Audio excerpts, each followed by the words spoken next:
fisted. Come on.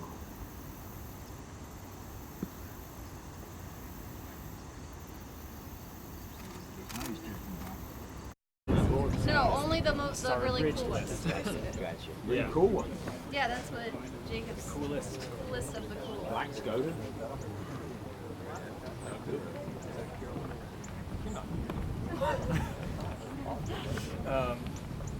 Wilson's snipe. Wilson, we were like, okay, we're Are you kidding me with this? Like, I don't know. Alright, I'm just gonna take a step back from here now. Don't get involved. Yeah.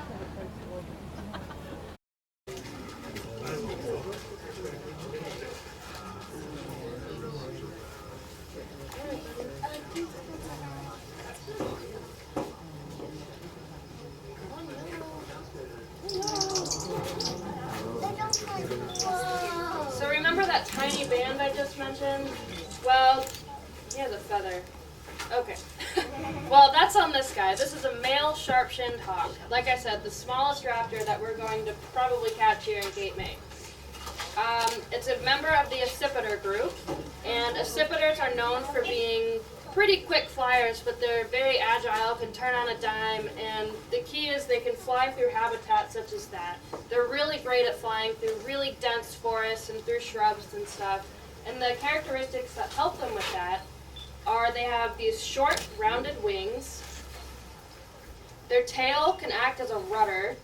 They can just turn it like that. It's really great, so they can turn on a dime.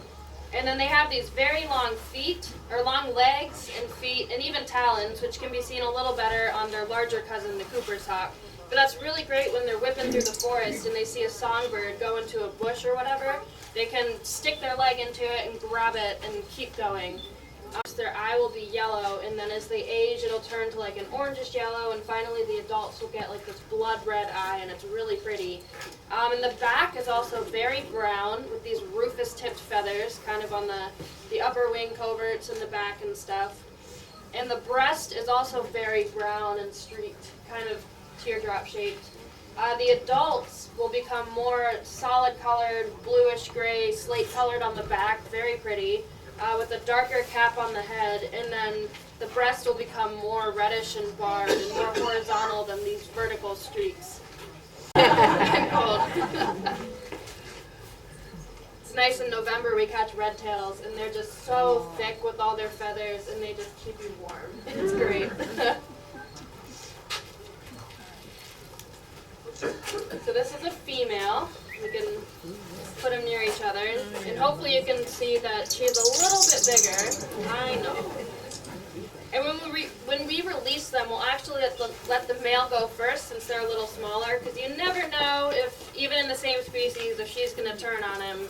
It does happen, so we'll give him a bit of a head start.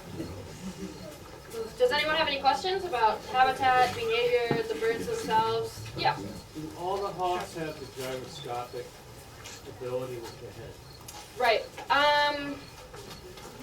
To a degree, I guess. It's really well seen in the Cooper's hawks. The accipiters, like this guy, will do it. He's kind of doing it right now. I believe the falcons will do it. So yeah, I'd say yes, across the board. And that really helps. We do have a coop. So I was going to get to that. To see something as a potential meal, and you can't lose sight of it, because if you do, you've just lost your dinner, and that could mean you might starve if you keep doing that. Question. Yes. How do you protect your hands? How do you protect yourself when you're working with the birds? I don't. I'm careful.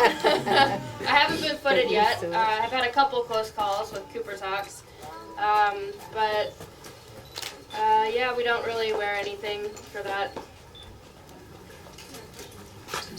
Yes. How can you see the numbers on that tiny band? Right. No, that's a good question. And that's the unfortunate thing. If you see this bird out in the wild, it's likely you're not going to read this band number, which is sad. Any more questions? Yes. Will you be releasing these today? Are you ready?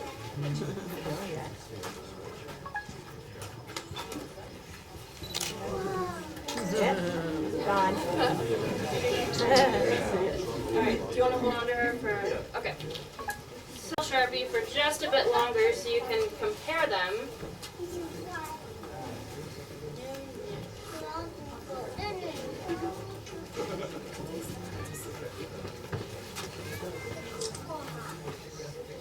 All right. Get your foot out.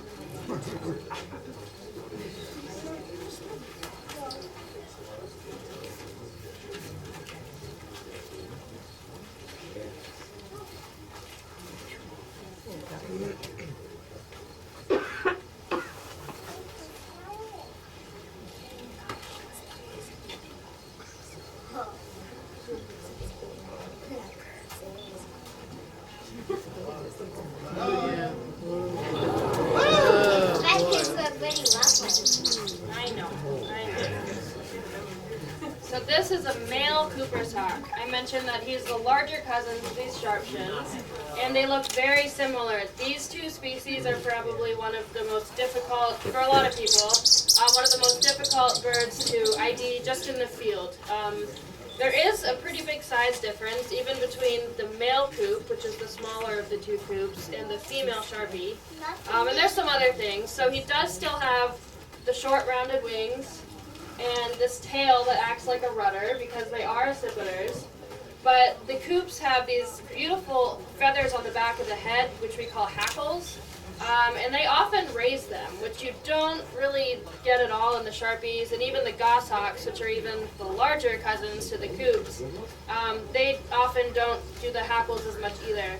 And another thing is, the face of the Sharpie just seems like it's all eye. They have very bulbous eyes that take up most of their face. But on the coop, you can see the eyes are much more smaller in comparison to the rest of the head.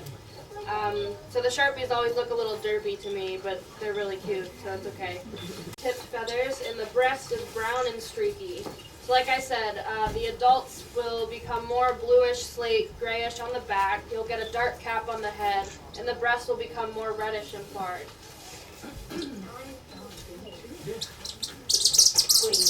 I know. Any questions about this bird? Still similar habitat. They nest in coniferous forests. They love pine trees, about midway or so up a pine tree. And they love the dense forests and the shrubs and stuff, and they do eat small songbirds. One interesting thing is, at least from our observational experience based on this project, they used to have a lot of sharp-shinned hawks coming through and not as many Coopers, and that seems to have flip-flopped. Now we see tons of Cooper's hawks and not as many Sharpies. And we're not entirely sure why. However, if a lot of you have bird feeders and like to do some backyard birding right on your property, you may have seen these guys around. It's probably the first raptor you're going to see near your bird feeders. And that's simply because they like eating songbirds, and you're basically creating a buffet for them, which isn't